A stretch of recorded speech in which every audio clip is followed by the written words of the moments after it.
کا تقدس، دین کی حرمت، دین کی افادیت، اس پر سے اعتماد ان کا ختم ہو جاتا ہے تو لام والا پھر اس میں سے قرآن بھی نکل گیا، سنت رسول بھی نکل گئی، حرمت رسول بھی نکل گئی، عزت رسول بھی نکل گئی، عظمت رسول بھی گئی، محبت رسول بھی گئی، عشق رسول بھی گیا۔ جب دین کا حیا نہ رہا تو پھر باقی کون سے رسول کا حیا، کس خدا کا حیا، کس قرآن کا اور کس اس؟ یہ دونوں چیزیں لازم و ملزوم ہیں۔ یہ بات کرنے کے طریقے ہیں، بعض لوگ جذباتی طریقے سے لوگوں کے جذبات سے کھیلتے ہیں اور ایسے جملے بولتے ہیں کہ لوگ تھوڑی دیر کے لیے ٹھٹر جاتے ہیں۔ میں آپ کے ساتھ جو پوری بات کروں گا یہ قرآن و حدیث کے عہد رسالت مآب سے لے کر امام اعظم ابو حنیفہ سے لے کے ملا علی قاری اور علامہ ابن عابدین تک 1400 سال کی علم کی تاریخ کا اجمال دوں گا آپ کو پورا۔ 1400 سال کی علمی تاریخ اجمالاً دوں گا تاکہ پتہ چلے کہ دین اور دین کا علم اور اس کی تاریخ کیا ہے اور ہم کیا کر رہے ہیں۔ اب میں پہلی گفتگو یہاں سے شروع کر رہا ہوں، جو بالکل موجودہ جو ماحول ہے اس ماحول پر گفتگو کروں گا۔ ابھی میں علمی موضوع پر نہیں آ رہا، اس کے بعد اگلا حصہ علمی موضوع کی طرف آنا ہوگا۔ یہ بات ذہن نشین کر لیں کہ ہماری نسبت یہ تقریریں کرنا اور جوش و خروش سے لوگوں کو ایسا بہکانا، میں کسی کی باتوں کا نہ کوئی جواب دینے لگا ہوں، نہ میں نے پوری زندگی میں دیا ہے، نہ میرا منصب ہے، نہ میرا مزاج ہے، لیکن میں نے بہت سی باتیں، کم و بیش ساری باتیں انٹرنیٹ کے ذریعے مجھے کسی نے آن کر کے سنوا دی ہیں۔ میں نے سب کچھ لیا ہے کہ کون کون کیا کہتا پھرتا ہے، یعنی لاہور گجرات سے لے کے کراچی تک سارا سن لیا میں نے۔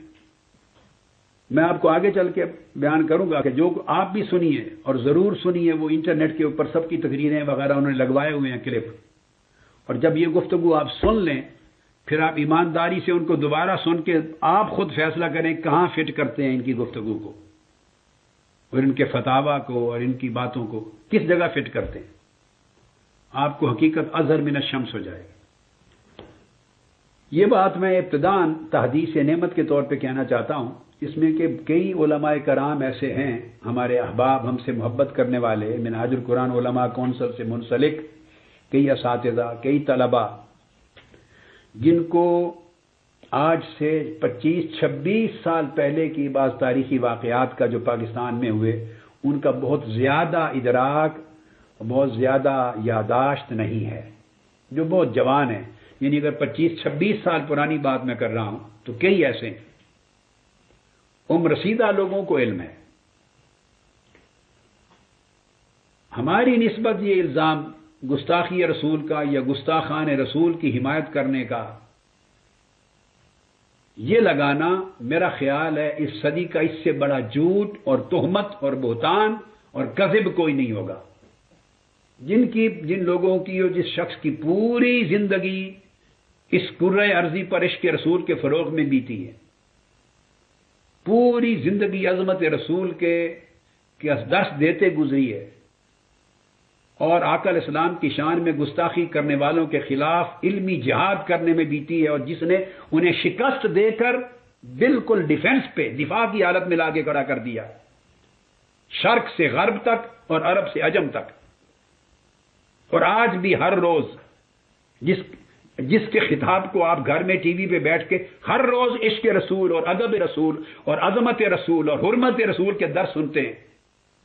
اور آقا سے توسل کے اور آقا سے شفاعت کے اور آقا سے محبت کے اور آقا کے ساتھ نسبت کے اور آقا کے غلاموں سے نسبت، حضور کے جوڑوں کے نسبت، مدینہ طیبہ کی گلی کوچوں کی خاک کی نسبت، یعنی یہ چیزیں بتا کے قرآن و سنت سے لوگوں کے عقیدے کو اتنا پختہ کر دیا ہے کہ جو لوگ سر اٹھا نہیں سکتے تھے اب الحمدللہ فخر سے چلتے ہیں۔ اور جن لوگوں نے اس ہمارے عقیدہ عشق رسول کو جہالت کے ساتھ تعبیر کر کے بزعم خود اپنے طور پہ گویا موت کے گھاٹ اتار دیا تھا، یوں سمجھتے تھے، اور اب روتے ہیں کہ یہ عقیدہ زندہ ہو گیا، ان میں سے کسی کے پاس دلائل سے رد کرنے کی جرت نہیں رہی۔ جس شخص کی پوری زندگی اس عمل میں گزری اور گزر رہی ہے اور گزرتی رہے گی، اور جس نے ہر موقع پر حرمت رسول اور عظمت رسول کے تحفظ کے لیے، جب ان میں سے کوئی کچھ نہیں کر سکا، شکست کھا گئے، تو پھر اسی کو کہا ہے اور اسی نے میدان میں آ کے آقا علیہ السلام کی خدمت سگانہ کی ہے حضور کی بارگاہ کے ایک ادنا کتے کے طور پہ اپنے آقا اور مالک کی عزت و حرمت کی حفاظت کے لیے لڑا ہے ان کے اوپر ایسی زبان تراز کرنا اور اس تحریک منہج القرآن کے لیے کہنا جس نے گھر گھر عشق رسول کے چراغ روشن کیے ہیں اور عظمت رسول کے درس اور جھنڈے بلند کیے ہیں، جن کا جینا مرنا صبح و شام کا درس یہ ہے، اور ایسا کہنے والوں کا اللہ بہتر جانے کی نسبت کچھ نہیں کہتا، گناہ ہے کہنا، خدا بہتر جانے کہ کبھی یہ لوگ دعوے کرنے والے اس وقت اور فتوے ہم پہ لگانے والے، ان کی کبھی آنکھ ذکر رسول میں پتہ نہیں بھیگی بھی ہے یا نہیں پوری زندگی، اپنی آنکھیں بھی کبھی حضور کے عشق میں بھیگی ہیں یا نہیں، یہ ہجر و فراق کے رسول میں کبھی بھیگی بھی ہیں یا نہیں، کہ ان کے دل میں بھی کبھی لرزہ حضور کے عشق و محبت کا تڑپ کبھی آنسو برسے ہیں یا نہیں، ان کی اپنی نجی زندگی میں مظاہر کیا ہے عشق رسول کے اور ادب رسول کے اور محبت رسول کے اور سنت رسول کے اور تقوی کے اور دینداری کے کیا مظاہر ہیں ان کی ضدی نجی زندگی میں۔ اللہ پردہ ہی رکھے ہر ایک کے اوپر تو اچھا ہے، میں یہ بات نہیں کرنا چاہتا، مگر خدا خوفی کی بات ضرور کرتا ہوں کہ اللہ کا خوف ہونا چاہیے، کچھ حیا ہونا چاہیے، کچھ لحاظ ہونا چاہیے بات کرنے میں۔ تو میں اس لیے تحدیث نعمت کے طور پہ بتانا چاہتا ہوں کہ یہ قانون تحفظ حرمت رسالت کا، ناموس رسالت کا 295C، یہ جو قانون بنا اس ملک میں ریکارڈ پر لانا چاہتا ہوں کہ یہ کس کی کوشش سے بنا تھا۔ یہ قانون بنوایا ہی میں نے تھا۔ یہ جتنے لوگ آج پورے ملک میں کر رہے ہیں، جتنے لوگ اس وقت پورے ملک میں سٹیجوں پر تقریریں کر رہے ہیں، ان کے آگے قرآن رکھوا دیں اور قرآن پہ ہاتھ رکھ کے کہہ دیں کہ ان میں سے کسی ایک کا بھی دخل تھا، ایک شخص ان میں سے کسی کا دخل نہیں تھا اس تحفظ ناموس رسالت کے قانون میں۔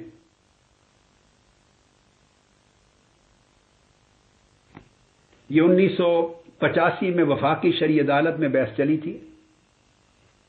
اس سے پہلے یہ قانون نہیں ہوتا تھا 1985 میں، اور 18 گھنٹے اس قانون کے بنوانے پر حرمت رسول اور تحفظ ناموس رسول اور گستاخ رسول کی سزا موت اور اس کی توبہ بھی قبول نہیں ہوگی، اس سبجیکٹ پر 18 گھنٹے میں نے دلائل دیے تھے۔ لاہور کی فضائیں گواہ ہیں اور لاہور کی ہائی کورٹ کی جو در و دیوار ہیں وہ گواہ ہیں۔ حضرت پیر ضیاء الامت حضرت پیر کرم شاہ صاحب رحمۃ اللہ علیہ جو سب سے بڑے گواہ تھے، جو جج تھے وفاقی سے عدالت میں، وہ حیات نہیں رہے کہ آپ کو گواہی دیتے، اور مفتی محترم حضرت مفتی شجاعت علی صاحب قادری، وہ اسی وفاقی شرعی عدالت میں جج تھے، بیٹھے ہوئے تھے، وہ زندہ ہوتے تو گواہی دیتے آپ کو، مگر سینکڑوں علماء اور ہزاروں لوگ پورے لاہور ہائی کورٹ میں بھرے ہوئے تھے اس کے لان میں، گواہ ہے، دنیا گواہ ہے۔ 18 گھنٹے دلائل ہوئے میرے، 2 دن ہو چکے تھے اور تیسرے دن چھٹی کا آ گیا، اور میرا خطاب تھا، روانگی تھی حیدرآباد دکن کے لیے، انڈیا فلائٹ جانی تھی، تو میں نے انہیں کہا کہ میں اب نہیں جا سکتا، کل میں نہیں آؤں گا، تو آج 2 دن کے دلائل ختم کر لیں میرے۔ عدالت نے ریکویسٹ کی کہ رک جائیں، میں نے کہا نہیں، میری فلائٹ ہے، ہفتے میں 1 جاتی ہے، شاید یہ 2، تو میرا خطاب ہے، ہزار لاکھوں لوگوں کا اجتماع ہوگا تو وہ مس نہیں کر سکتا۔ تو ججز نے آپس میں فیصلہ کیا وہیں عدالت میں بیٹھے ہوئے کہ کل تو چھٹی ہے، تو ساروں نے بالاجماع فیصلہ کیا اور چھٹی کے دن شرعی عدالت کھولی، وفاقی عدالت چھٹی کے دن کھلی، تاریخ میں کبھی ایسا نہیں ہوا۔ انہوں نے اناؤنس کیا، اور وہ سب علماء، انہوں نے کہا ہمیں کسی سے کچھ نہیں ملا اس موضوع پر اور نہ ملنے کی توقع ہے۔ جو دلائل، جس طرح کی تصریحات، تشریحات، فقہی قانونی تنقیحات، ترجیحات،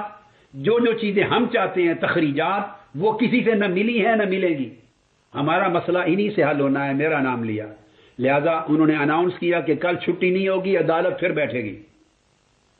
اور میری خاطر عدالت کھلی اور تیسرے دن دلائل مکمل کیے، 18 گھنٹے مکمل ہوئے۔ اور میں آپ کو بتانا چاہتا ہوں کہ اس وقت صرف ہماری مخالفت کی وجہ سے، میں نام نہیں لوں گا، ہمارے ساتھ ذاتی اناد اور مخالفت کی وجہ سے کچھ نامور علماء اور مفتیان کرام، نامور، وہ کتابیں لے کر، درخواست لے کر وفاقی شرعی عدالت میں پہنچ گئے تھے وہ آفیشلی بلائے نہیں گئے تھے، انہوں نے درخواست دی کہ ہمیں بھی موقع دیا جائے، ہم میں کچھ معروضات پیش کرنا چاہتے ہیں، بار بار درخواست دی تو ان کی درخواست پر عدالت نے کہا کہ کچھ بعض علماء درخواست دے رہے ہیں کہ کچھ موقع دیا جائے، تو چلو ان کو بھی دلائل ختم ہونے کے بعد موقع دیا جائے گا، تو ان کو تھوڑا سا موقع دیا، اور انہیں حرمت رسول بھول گئی، عشق رسول بھول گیا، ادب رسول بھول گیا، ناموس رسالت بھول گئی، صرف ہماری ذاتی مخالفت، اناد اور عداوت کی وجہ سے انہوں نے آ کے میرے مخالفت میں دلائل دیے۔ اس وقت یہ سارے لوگ کہاں تھے جو آج سٹیجوں پر چڑھ کے تو گستاخ رسول کا حامی بناتے ہیں اور گستاخان کا ساتھی بناتے ہیں، ان کے خلاف فتوے کیوں نہیں دیے تھے؟ زبانیں کیوں چپ رہیں؟ اس کا مطلب ہے کہ ایجنڈا ہے، کچھ پرابلم ہے، آپ اس کو سمجھا کریں۔ انہوں نے بھری عدالت میں مخالفت میں دلائل دیے۔ اب آپ پوچھیں گے وہ کیا تھے؟ میں سٹینڈز یہ لے رہا تھا اور یہی قانون بنوایا۔ میرا پوائنٹ آف ویو یہ تھا کہ جو بھی گستاخی رسول کا مرتکب ہو، مسلمان ہو یا غیر مسلم، مرد ہو یا عورت، مسلمان ہو، یہودی ہو، عیسائی ہو، ہندو ہو، کوئی ہو، یا مرد ہو یا عورت ہو، جو گستاخی رسول کا مرتکب ہو اس کی سزا قتل ہے۔ نمبر 1، اس میں کوئی استثناء نہیں۔ آگے چل کر بتاؤں گا، مجھے علم ہے کہ اس مسئلے پر اختلاف ہے، میں آگے آپ کو سمجھاؤں گا۔ آج آپ کو